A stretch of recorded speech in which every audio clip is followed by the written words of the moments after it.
Halo teman-teman, welcome to update kita untuk Bitcoin Ethereum ya. Seperti biasa, kita akan coba berikan update-nya ya. Seperti janji saya bahwa ketika Bitcoin make a move dalam beberapa hari, saya akan buatkan videonya. Dan per video terakhir ya yang sudah dibuat, Bitcoin sudah make a move dengan sangat signifikan ya, yang membuat kita memang harus update lagi untuk pergerakannya. But sebelumnya semua info sama teman-teman bahwa semua informasi yang akan kita sampaikan nanti itu hanya merupakan edukasi ya, bukan ajakan beli dan juga jual. Jadi teman-teman jangan salah artikan itu dan harus dianalisa ulang lagi tentunya apakah sesuai dengan plan teman-teman atau tidak, seperti itu. Oke, kita langsung aja open dari Bitcoin-nya dulu ya. Saya akan tunjukkan sama teman-teman maybe di sini ya. Ya, ini akan coba saya adjust lagi ya, karena memang sudah breakout sebenarnya ya kalau dari sini. Tapi saya akan adjust lagi dari ekor terluarnya ya untuk Bitcoin. Kenapa kok saya adjust dari ekor terluarnya? Karena memang satu syarat untuk breakout dari area channel yang sangat besar ini, kita harus mendapati satu volume yang sangat besar diikuti dengan candlestick Marubozu ya. Jadi kita masih belum mendapatkan tanda-tanda itu di area resistennya. Ini merupakan area penting yang memang perlu kita mark ya sama-sama. Karena once ini berhasil di breakout, otomatis kita akan mendapatkan ekspansi ke range yang baru. Range yang baru itu seperti apa? Kita akan coba copy paste ya untuk area ini. Saya akan copy paste untuk area kotak yang sama. Dia akan menuju area next targetnya, which is itu sekitar 76.000. Itu bisa menjadi area target selanjutnya, dan di top channelnya otomatis di sekitar 87.000 itu menjadi target yang akan dituju oleh Bitcoin apabila dia berhasil breakout dari area trendline upper channelnya. Kita sudah valid ya di sini, uppernya retest 1, 2, 3 dan ini yang keempat ya. Dan teman-teman bisa lihat ya, area keempat ini juga area penting ya, karena kita lihat untuk body candle-nya kita berada juga di area resisten sebenarnya untuk daily time frame dan juga weekly-nya. Kalau weekly-nya teman-teman bisa lihat, kita juga tepat ya untuk area body candle close-nya di area tersebut 68.000. Jadi untuk daily dan weekly kita punya area resisten yang sangat kuat dan itu harus ditembus dengan body candle yang cukup besar seperti itu. Lalu di daily time frame ya, saya ingin coba tunjukkan chart yang memang biasa saya share sama teman-teman bahwa ada ABCDE dan ini tampaknya sudah selesai ya, 5 wave koreksi penurunannya diakhiri dengan dia sempat breakout ke 51.000 di momen Japanese carry trade kemarin seperti itu. Lalu saya akan coba persingkat ya untuk area support-supportnya, saya akan hapus yang sudah tidak familiar seperti itu. Kita lihat di 4 jam kemarin, once dia retest di area yang saya mau ya untuk area moving average dan juga area support resisten, teman-teman lihat ya, ketika kita retest di sana membentuk engulfing, itu momen saat terakhir kita mendapatkan bottoming di sana. Jadi harusnya teman-teman yang sudah menganalisa ulang lagi ya cocok dengan harga ini, teman-teman bisa ambil long dan hold sampai sekarang sebenarnya. Tapi yang belum dapat gimana? Yang belum dapat ya nanti kita akan coba cari lagi area-area pentingnya. Ini saya hapus, ini saya hapus, ini saya biarin ya, karena ini merupakan area resisten dan supportnya gitu. Jadi di daily kita akan persimpel ya, ada dua area penting. Yang pertama area resisten di atas ini ya, yang kedua area di bawah ini. Kenapa? Ini area supply dan ini area demand yang paling dekat, yang akan kemungkinan Bitcoin akan bermain di area-area tersebut seperti itu. Lalu area trend lainnya juga akan coba saya adjust ya berdasarkan dari ekor yang terakhir ya. Ini ekor, ekor dan ekor ya. Kita juga ngekor lagi di momen kemarin. Jadi harusnya valid, kita masih berada di area top dari resistennya. Once kita nanti akan mendapati breakout yang signifikan dari 68.000, yaitu merupakan breakout yang cukup valid ya. Teman-teman bisa lihat ya, sebagai salah satu contoh untuk breakout yang valid, kita lihat di sini ketika dia break dari area garis hitam ini, engulfing langsung diikuti dengan kenaikan yang signifikan tanpa adanya koreksi seperti itu. Biasanya ketika dia sudah berkonsolidasi lama, menurut saya sih agak susah ya kalau break dan retest lalu dia naik ya. Biasanya karena yang kita mau dia langsung break dengan signifikan, biasanya kenaikannya seperti ini langsung ya, dia langsung impuls naik ke atas. Di sini pun juga sama ya, momen konsolidasi kemarin kita lihat. Nah ketika dia breakout ya, teman-teman bisa lihat ya, ini area high yang terakhir Ketika dia breakout, saya akan munculkan volumenya juga. Teman-teman lihat ya, seberapa besar untuk volumenya. Impuls naik sekitar 10%, diikuti dengan volume yang spike di atas rata-rata, seperti itu. Nah, ini merupakan breakout yang valid ya, biasanya seperti itu. Ketika dia breakout dari support dan resisten tertentu, apalagi dibarengi dengan konsolidasi yang cukup lama, ya teman-teman lihat di sini, ketika dia breakout, langsung impuls naik berapa persen? Dari atas 23%. Di sini ketika dia breakout dengan impuls, dari area resisten terakhirnya 40% ke atas. Di sini juga sama, ketika dia breakout dan naik impuls 57% ke atas. Dan ya harusnya kita nggak dapat kesempatan lagi ya menurut saya, karena memang kebiasaan dari Bitcoin ketika dia impuls, dia akan langsung naik tanpa adanya retest seperti itu. Karena ini merupakan area konsolidasi kan ya, ngapain dia retest lagi setelah dia pecah dari area situ? Nggak ada supply dan demand lagi. Apalagi teman-teman lihat sudah all time high ya ketika kita breakout dari area 73.000 seperti itu. Volumenya apa sudah mengkonfirmasi? Yes, volumenya mengkonfirmasi 3 hari ke belakang di atas rata-rata. Kita mendapati adanya spike volume ketika dia berhasil bertahan di area moving average.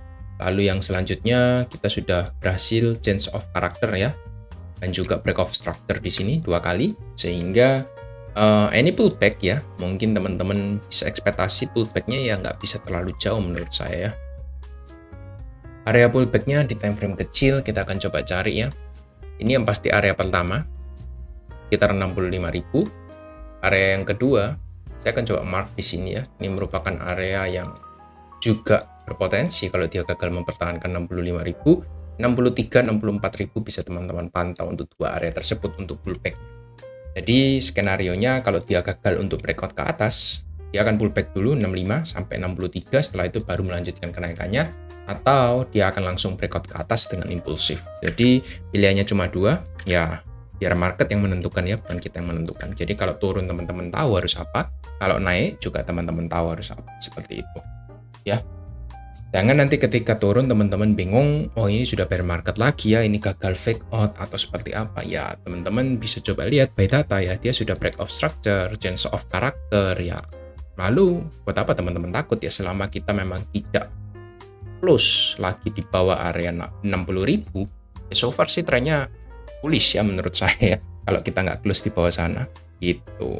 Itu yang bisa saya sampaikan untuk Bitcoin update di hari ini seperti itu. Lalu selanjutnya yang menarik ya dari ETF flow, teman-teman lihat ya, kita lihat tanggal 11, 14, 15, 16 ini dari institusi ETF ya, bukan institusi ya, retail yang bertransaksi di broker institusi seperti BlackRock dan kawan-kawan ya. Dia melakukan impulse buying ya, 3 hari dia outflow-nya cuma 150 juta maybe ya, 150 juta dolar, 8, 9, 10. Setelah itu teman-teman lihat 11, 14, 15, 16, dia inflow-nya hampir 1 miliar ya. Jadi 10 kali dari outflow-nya kemarin seperti itu ya. Ini kelihatan ya FOMO buying ya. Fidelity 293, lalu hari 15, 16-nya BlackRock 288 dan 400 juta dolar ya. Total kita lihat sudah masuk 20 miliar dolar lebih ya. Di sini kita sudah membentuk higher low, higher high, higher low, higher high lagi seperti itu ya. Higher high ya kita nggak tahu higher high ini sampai mana karena sudah all time high untuk akumulasi dari Bitcoin ETF flow-nya seperti itu. Jadi sign dari inflow market juga bagus ya. Ini kenaikannya juga ditopang oleh institusi yang membeli, bukan kita para retail. Mereka belinya juga sekali beli ya, 400 juta dolar, 300, 500 juta dolar ya teman-teman, bisa kalikan aja berapa miliar ya, berapa ratus miliar yang mereka beli seperti itu. Kurang lebih itu dari update market dari Bitcoin ya. Kita akan melihat lalu USDT dominance. Untuk dominance USDT sudah saya infokan ya, kita potensi dari atas mendapatkan exposure sekitar 8% untuk drop dan sudah hit target ya. Jadi ini akan saya hapus untuk area-areanya, saya hapus ya, kita sudah hit dan sekarang berada di area demand seperti itu. Lalu apakah kita bisa rebound?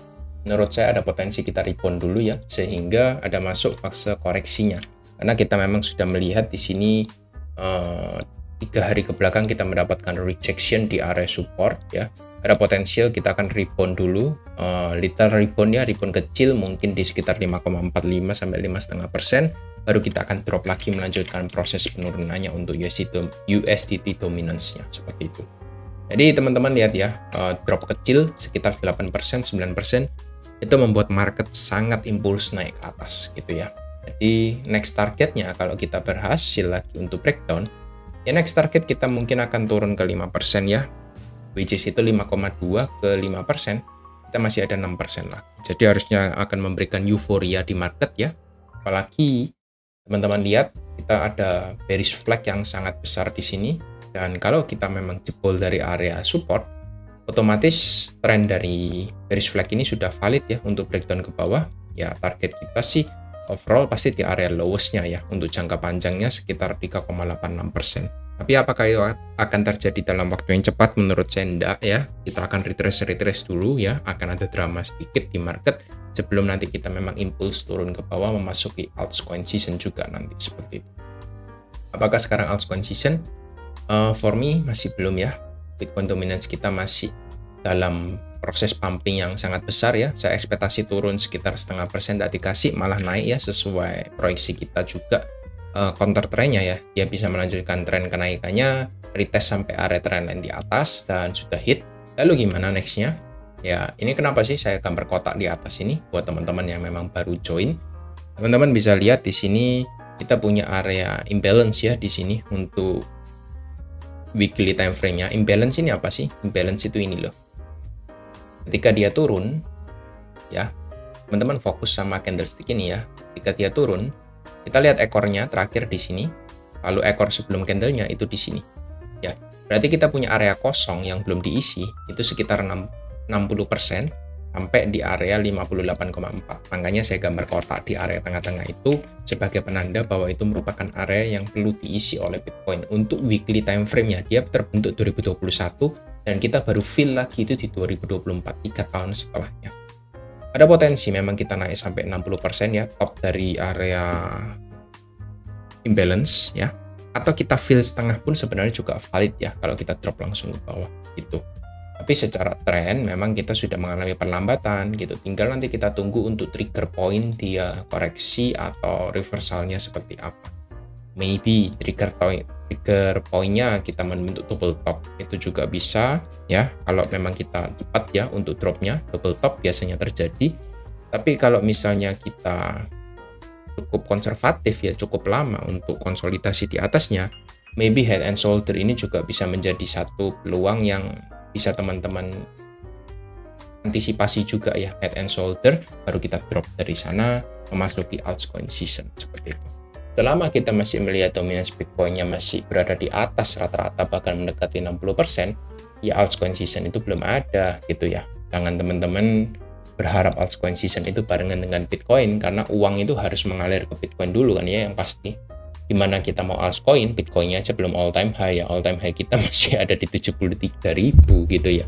Jadi ya sabar-sabar lagi lah sedikit.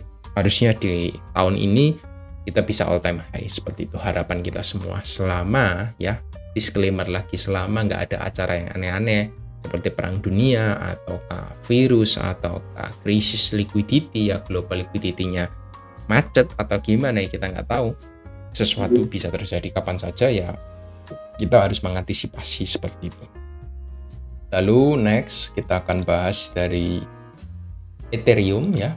Ethereum Bitcoin-nya ya masih ada potensi kita drop ya menurut saya. Jadi altcoin memang belum ya, belum bisa akan perform dalam waktu dekat. Jadi sabar-sabar dulu untuk teman-teman.